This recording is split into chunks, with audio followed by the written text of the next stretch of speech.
Tasio, qui dit mois de décembre, dit aussi début d'ouverture des calendriers de l'Avent. Sauf que certains sont remplis de chocolat et d'autres de contenu et vidéos YouTube. Aujourd'hui, on revient sur le phénomène des séries de vidéos YouTube calendrier de l'Avent, un concept qui revient maintenant chaque année chez de nombreux créateurs de contenu et qui n'est pas prêt d'être démodé. Bonjour à tous et bienvenue dans le calendrier de l'Avent. Ho ho ho.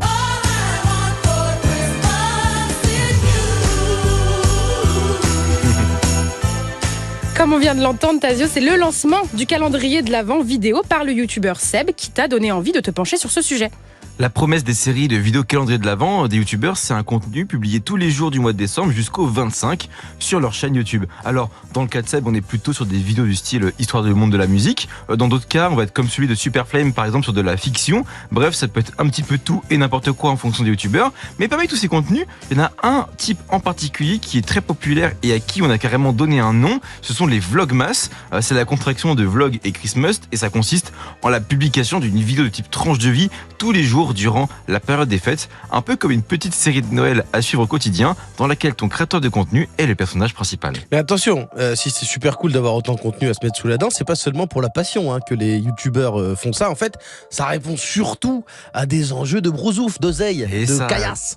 Et pour vous expliquer ça, il faut que je vous parle d'un truc qui s'appelle le CPM. CPM, c'est l'abréviation de coût pour 1000, un indicateur très utilisé dans le marketing digital notamment, pour dire combien d'euros une marque a dû dépenser en publicité pour toucher 1000 personnes. Par exemple, en août 2023, le CPM moyen d'une pub sur Twitter était de 0,63 centimes. Ça veut dire qu'une marque devait dépenser en moyenne 63 centimes pour que sa pub soit vue par 1000 personnes. Et le CPM, c'est un truc qui évolue beaucoup en fonction de la demande en achat d'espace publicitaire. Par exemple, Twitter en ce moment, c'est pas cher parce que tout le monde se barre grâce à Musk.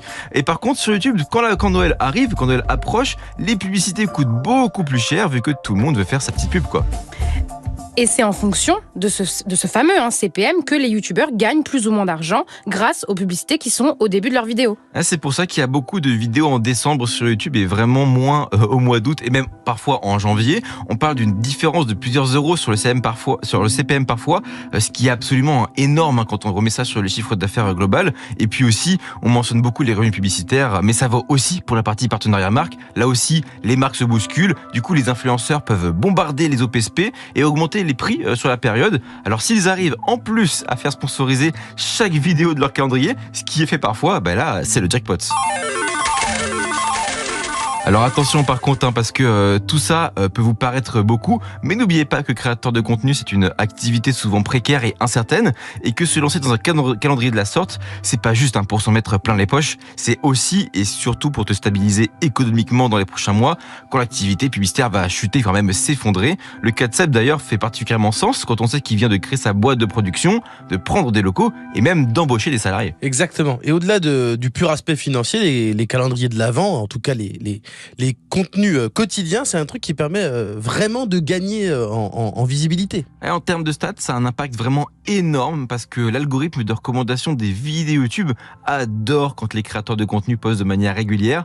Alors forcément, quand tu arrives à maintenir le cap des une vidéo par jour pendant plusieurs semaines, tu finis par être bien connu par l'algorithme et ça te permet d'exploser le compteur de faire exploser le compteur des vues de tes vidéos. Donc ton travail est vu par plus de personnes et tu gagnes beaucoup plus d'abonnés que d'habitude. C'est un vrai booster de carrière pour certains créateurs. D'ailleurs, le concept de créer des contenus tous les jours, c'est pas seulement la période de Noël. Oui, il existe ce qu'on appelle par exemple le daily vlogging. C'est parfois, c'est du vlog tous les jours, voilà. Tranche de vie. Parfois c'est sur des durées de vie, des durées très précises, comme le fait par exemple Lena Situation durant le mois d'août. Parfois c'est même à des durées indéterminées, comme l'a fait l'américain Casey Neistat pendant plus de 800 jours. Ouais. De temps en temps, ça prend même la forme de challenge personnel. En mode petit défi, aujourd'hui je vais faire une vidéo par jour pendant 1 an. C'est ce qu'avait fait le youtubeur Pierre Cross et ça l'avait fait exploser à l'époque d'ailleurs. Il avait réussi à tenir ce challenge qui est assez fou. Donc c'est vraiment des gros contenus qui font beaucoup de vues. Et le concept, il s'est même étendu au monde du live stream avec des gens qui se lancent des défis live pendant 24 heures, voire même plusieurs semaines d'affilée. C'est absolument énorme.